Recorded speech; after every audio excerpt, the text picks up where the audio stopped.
This is an extra layer of the story that people need to understand. The reason he did not want to go to drug B, it played out.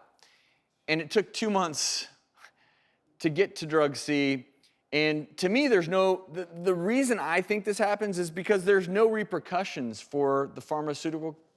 Quite frankly, there's no repercussions for anyone except for Norma. Except for the patient. And that's this money versus medicine argument. There are plenty of people right now going to bed at night, putting their head on their pillow, making a pretty buck, not worried about Norma. And I'm just telling you, that's the reality of our healthcare system.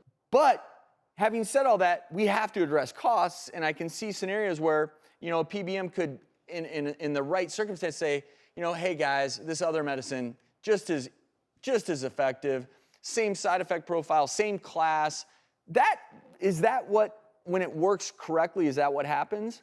Absolutely, and you have good PBMs in the market space and some bad players in the marketplace that make it more difficult on patients at times, but we need to ask ourselves, what are the clinical appropriate medications that we can get at a cost-effective nature out of so that the patient's getting the right medication, the right time, and they're having an appropriate thought of risk-benefit. And so we're getting good quality care. Beyond that, there are pieces that are getting too expensive, too difficult to manage.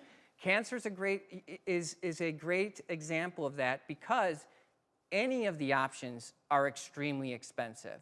If we go from drug A, it may cost $10,000 a month. Drug C may cost $13,000 a month.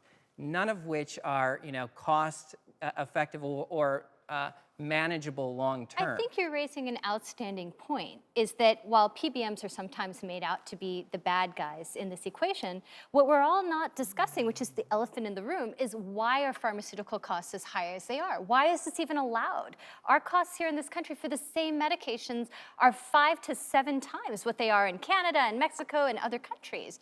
So and that's an option. I mean, for my reflex medication, my insurance won't pay for it. I mean, it would come out to $400 a month if I paid for it out of pocket, so I'm getting it from Canada for a quarter of the price. I'll tell you why right now. It's because the true beneficiary in our healthcare system,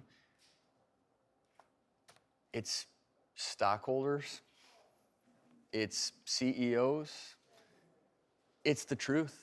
And it's a hard truth to swallow, but I'm telling you, that's what I believe to be the truth. And if anyone tells me that's not the truth, then you don't understand the way healthcare works. Doctors used to run healthcare, and that fiduciary relationship was special. It has changed so much. Why do you think doctor burnout is so great in this country? There's doctor suicide.